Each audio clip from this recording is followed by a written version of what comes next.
SpongeBob menggunakan lidahnya sebagai penggaris, mengamankan papan kayu di mulutnya untuk membangun toko baru di atas Krusty Krab. Hari itu sebuah Krabby Patty tak sengaja jatuh ke terowongan asap. SpongeBob langsung menginjak wajah Squidward untuk menyelidiki. Asap tebal menutupi Krusty Krab mengusir para pelanggan. Tuan Krab langsung mulai menyalahkan SpongeBob. SpongeBob harus memanjat ke atap untuk mengambil Krabby Patty itu. Tetapi setelah dia berhasil mengambil Krabby Patty itu, ia tidak sengaja menginjak saus dan terpeleset. Hingga Krabby Patty itu terlepas dari tangannya dan terjatuh dari atap Krusty Krab. Melihat Krabby Patty yang hancur berkeping-keping, ketakutan SpongeBob pada ketinggian tiba-tiba muncul. Pada saat itu Sandy muncul menawarkan solusi. Dia mengaktifkan penemuannya yang baru. Hanya saja penemuan ini agak terlalu efektif. Sandy melesat lurus keluar dari air. Tidak bisa melihat tanah hingga membuat Sandy kesulitan berjalan. Squidward keluar dan ditendang melayang oleh Sandy. Patrick ikut serta untuk membujuk SpongeBob, tetapi SpongeBob masih tidak berani turun. Untuk menenangkan SpongeBob, Patrick secara pribadi mendemonstrasikan cara melompat. Ia malahan berhitungan depak mendaratnya itu meleset. Patrick menabrak panah dengan keras yang membuat SpongeBob menjadi semakin ketakutan. Jadi SpongeBob tetap berada di atap sampai malam tiba. SpongeBob ingin tidur tetapi malam itu sangat dingin.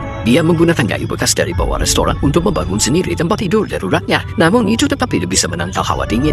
Keesokan paginya SpongeBob masih tidak berani turun ke bawah. Tuan Krab butuh solusi. Dia memindahkan pemanggangan ke atap. Sekarang SpongeBob bisa bekerja tanpa turun ke bawah. Saat SpongeBob melihat mesin panggangnya itu, dia tiba-tiba mendapatkan sebuah ide untuk membangun sebuah dapur. Segera Krabby Patty segar telah dimasak, tetapi sekarang dia terjebak di atas atap. Bagaimana dia bisa menentangkan Krabby Patty itu kepada pelanggan? Tiba-tiba dia melihat serbet yang berkibar tertiup angin. Di bawah pelanggan sedang gaduh karena kehilangan Krabby Patty. Tuan Krab berusaha mati-matian menenangkan mereka. Tetapi tiba-tiba Krabby Patty mulai jatuh dari langit kepada para pelanggan. Para pelanggan berebutan mengambilnya, tetapi mereka menyadari Krabby Patty-nya sudah dingin. Para pelanggan kemudian memanjat ke atap, dan begitu saja restoran terbuka Krusty Krab secara resmi dibuka. Para pelanggan menyukai perasaan makan di luar ruangan, membuat Tuan Krab berhasil mengumpulkan uang dengan sangat cepat. Hanya Squidward yang tetap berada di bawah menikmati kenyamanannya kehidupan yang damai.